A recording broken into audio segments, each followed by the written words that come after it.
അരങ്ങു വാഴുമ്പോൾ original ഏതാ duplicate ഏതാണെന്ന് മനസ്സിലാക്കുക കുറച്ച് ദുഷ്കരമാവുകയാണല്ലേ. ഇതിനൊരു പരിഹാരമായിട്ട് വാസ്തവം ഏതെന്ന് തോന്നിപ്പിക്കുന്ന AI നിർമ്മിത ഡീപ് ഫേക്ക് ദൃശ്യങ്ങളും ശബ്ദങ്ങളും പ്രചരിപ്പിക്കുന്നത് തടയാൻ സ്വന്തം ശരീരത്തിനും മുഖാവയവങ്ങൾക്കും ശബ്ദത്തിനും വ്യക്തികൾക്ക് പകർപ്പവകാശം നൽകാനുള്ള ആലോചനയിലാണ് ഡെൻമാർക്ക്. ഇതിനായി പകർപ്പവകാശ നിയമം ഭേദഗതി ചെയ്യുമെന്നാണ് ഡാനിഷ് സർക്കാർ അറിയിച്ചിരിക്കുന്നത്. ആദ്യമായിട്ടാണ് ഇത്തരത്തിൽ ഒരു നിയമം യൂറോപ്പിൽ വരുന്നത്. വ്യക്തിയുടെ രൂപവും ശബ്ദവും ഉൾപ്പെടെയുള്ളവയുടെ ഏറ്റവും യഥാർത്ഥമായ ഡിജിറ്റൽ പ്രതിനിധാനം എന്നാണ് ഡെൻമാർക്ക് ഡീപ് ഫേക്കിന് നൽകുന്ന നിർവചനം.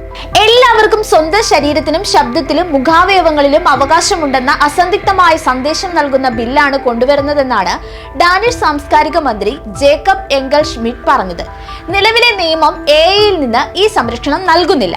നിയമത്തിന് അംഗീകാരമാകുന്നതോടെ തങ്ങളുടെ അനുമതിയില്ലാതെ ഓൺലൈനിൽ പങ്കുവച്ചിരിക്കുന്ന ഉള്ളടക്കങ്ങൾ നീക്കം ചെയ്യാൻ ഓൺലൈൻ പ്ലാറ്റ്ഫോമുകളോട് അവകാശപ്പെടാനുള്ള അവകാശം ജനങ്ങൾക്ക് കൈവരും. കലാപ്രവർത്തകരുടെ ഡിജിറ്റലായി ഉണ്ടാക്കിയ യഥാർത്ഥ അവതരണങ്ങൾക്കും ഇത് ബാധകമാണ്. എന്നാൽ ഹാസ്യാനുകരണങ്ങൾ, ആക്ഷേപഹാസ്യം എന്നിവയെ പുതിയ ചട്ടങ്ങൾ ബാധിക്കില്ലെന്നും സർക്കാർ അറിയിച്ചിട്ടുണ്ട്.